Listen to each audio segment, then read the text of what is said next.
$100, making it the most expensive Einstein photograph ever sold. Mm-hmm. See what happens? So next time we take a picture, you know what to do. Right. Right?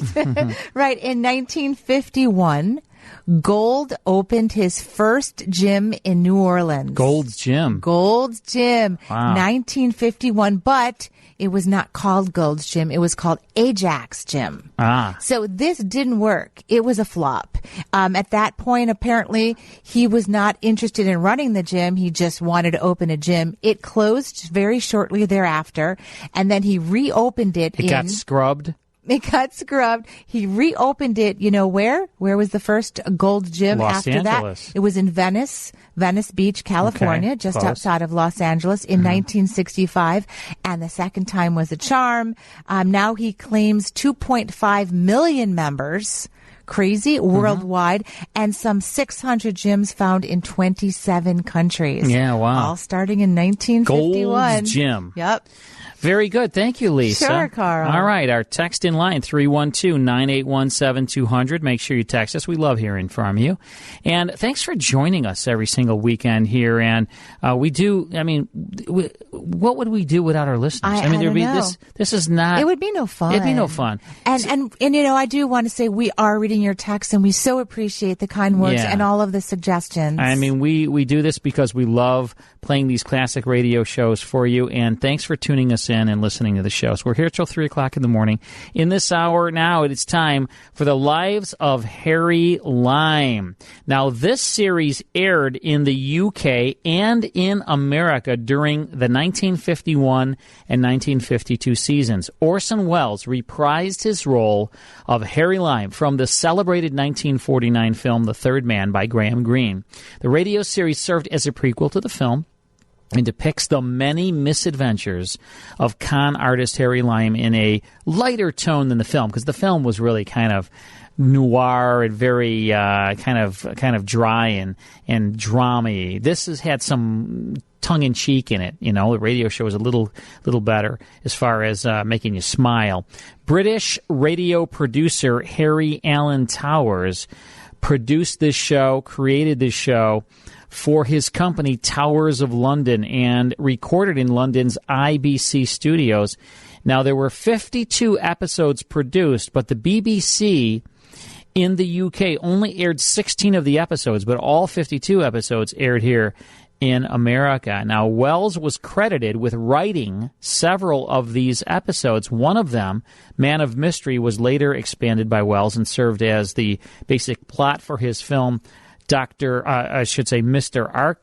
Arkadin. And years after the series ended, Lisa, it's very interesting. Years after it ended, Harry Alan Towers told an interviewer that he is not sure Welles ever wrote any of these scripts, even though he paid Welles to do it, because one day a man walked into Towers' office demanding to be paid for the scripts which he had ghost-written for Welles, and when Welles was asked about it later, he smiled and said, "Don't pay him, those scripts weren't very good anyway." It sounds like something Orson Welles would say. All right, we have a broadcast for you now called Rogue's Holiday from September 21st, 1951. Orson Welles starring now uninterrupted. Here is the Lives of Harry Lime.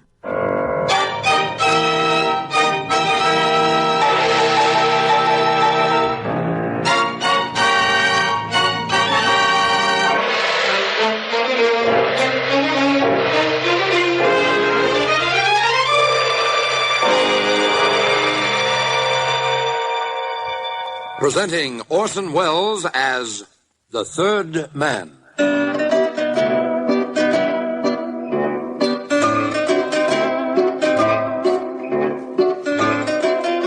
The Lives of Harry Lime. The fabulous stories of the immortal character, originally created in the motion picture The Third Man, with zither music by Anton Karas.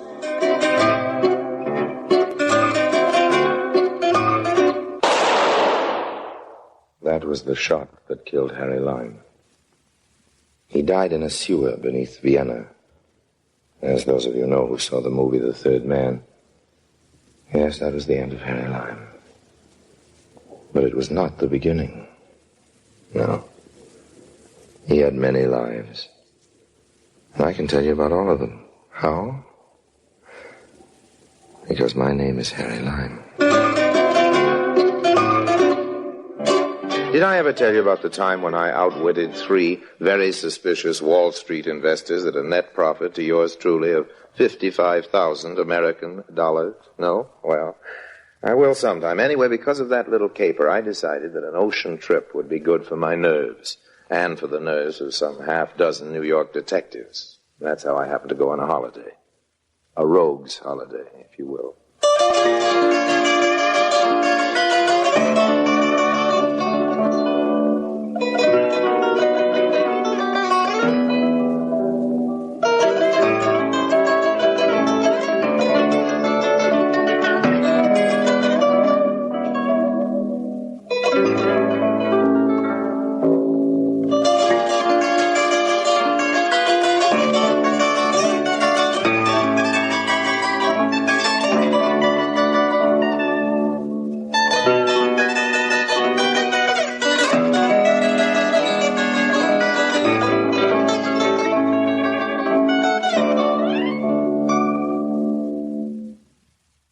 And now, Orson Welles as Harry Lime, the third man in Rogue's Holiday. Very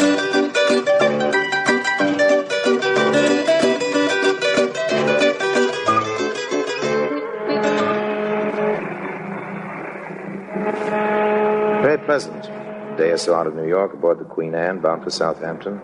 I was on the passenger list as J. Harrington Lime. I ate, of course, at the captain's table, remembering how I put the investments of those 3 Wall Street brokers in my own personal piggy bank. Whenever I was asked, "And what business are you in, Mr. Lime?" I would smile to myself and answer, "I'm an investment broker, Lady Barbara. It is the Lady Barbara Folliot, isn't it?" "Yes, of course." I thought we'd met. Aren't you also sitting at the captain's table? "Yes, that's right." And I seem to remember that there's an empty chair at the table next to yours. You're not traveling alone. It's of no importance. You are on a holiday, Mr. Lime? A holiday? Well, after a manner of speaking, yes. I don't understand. I'm so interested in my work, Lady Barbara, that I'm seldom able to keep from mixing pleasure and business. Oh, you seem so young to be engaged in so complex a business. Investment banker.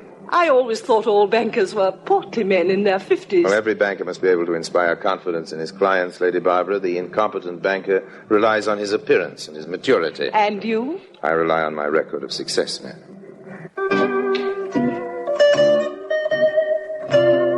No hurry.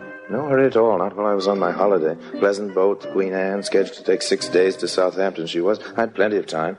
But the question of Lady Barbara Folliot's bank account and the question of the empty chair next to it, the captain's table, preyed a bit on my mind, so I looked up the passenger list. There she was, all right. Lady Barbara Folliot, stateroom A deck, stateroom for 2 right now. But all it said was, and companion. And companion, what did that mean? Not a husband, surely. Looked up the steward for her stateroom.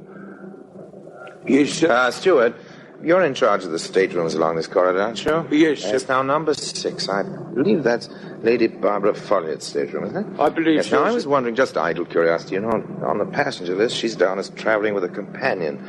But it doesn't say who the companion might be. It don't, sir? Steward. Yes, sir. Here, take this for your trouble. Thank you, now sir. Then, would you tell me who her companion is? No, sir. Not me, sir. Will that be all? Yeah, just a minute now. Yes, After sir. all, old man, I slip you a $10 bill just for a bit of information. The lady in question, sir, slipped me a double sawbuck not to give out that information, sir. A double sawbuck? $20, sir. Ah, yes. Well, then I'll just take this for your trouble. Thank you, now, sir. then, about Lady Barbara's companion. You were planning a little hanky-panky, no doubt, sir.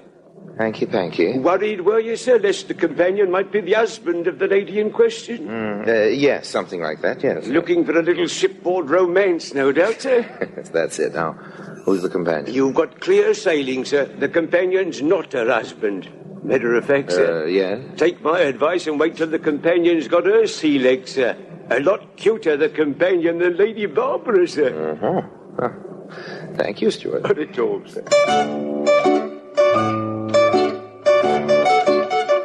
So, in the next day or so, I found opportunities for squiring Lady Barbara around the boat. Cocktails in the evening, a drink or two after dinner, even a game or two of deck tennis in the afternoon. Something she'd said made me prick up my ears and redouble my attentions to her as a prospective, shall I say, client. We were having brandy in the lounge after dinner.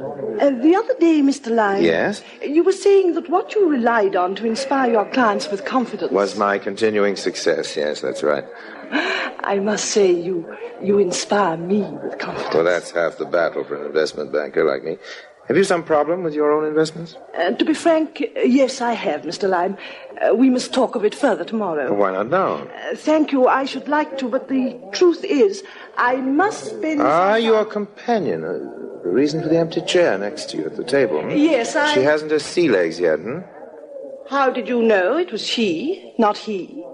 Well, it's no matter. You'll probably be meeting her tomorrow. If she takes a liking to you, Mr. Lime, as I have, then perhaps we can do some business.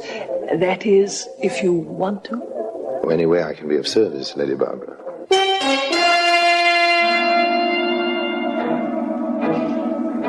Next morning, I ran into their steward, and he told me that both ladies were out promenading. With some caution, I went looking for them. True, I was on holiday, but still, if I could turn my hand to a piece of business. Besides, I was curious about this mysterious companion whose name was not even carried on the passenger list. Turning a corner on the promenade deck, I nearly bumped into them. Quickly, I ducked back behind a bulkhead as they passed. Courage, père. C'était drôle, hein? Tu es rigolo, ma princesse. Ma princesse. So, her companion was a princess. For the rest, I'd seen that she wore a veil close over her hair and face, but no veil could conceal that beauty. And I'd seen something else that interested me, too. A string of pearls, matched pearls. I maneuvered into position for the next round on the promenade. Lady Barbara. Oh, good morning, Mr. Lime. Anne, this is the nice man I told you about who's been so kind to me. Mr. Lime, this is Miss Jones. How do you do, Mr. Lime? I am pleased to meet you. Miss Jones? Such an ordinary name for such an extraordinary young lady. He makes nice speeches, Barbara, just as you said he did. Perhaps you'll permit me to join you? Oh, I'm so sorry. We were just going in, Mr. Lime, weren't we, Barbara? Well, then at least, Miss Jones, maybe you will join me and Lady Barbara this evening before dinner. Mr. Lime insists on the practice of buying me a cocktail before dinner, Anne. Why, I should like that. Only as to cocktails, the ship's doctor told me that perhaps until I am stronger, I should drink champagne. Perfect. I'll make sure there's a bottle nice for you, Miss Jones.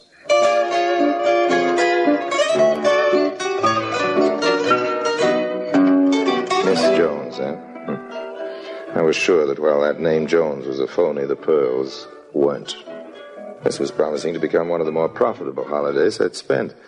That evening, I was in the lounge early, a bucket of iced champagne by my side. Mr. Lime, as you promised, my wine. It's vintage, Miss Jones. I think it should be adequate. No, Lady Barbara? Oh, she was a little indisposed. She sends her regrets. Please sit down. Steward, I confess, Miss Jones, I'm not too sorry Lady Barbara's not joining us tonight. So? I was looking forward so to meeting you. You'd become a lady of mystery, and having met you this morning on the promenade deck, I spent the day looking forward to chatting with you this evening. Oh, more pretty speeches. All right, sir? Yes, fine. Now, fine, thank you. If the wine meets with Miss Jones' approval. Miss Jones knows little of wines, Mr. Lime. She is content to leave such matters to you.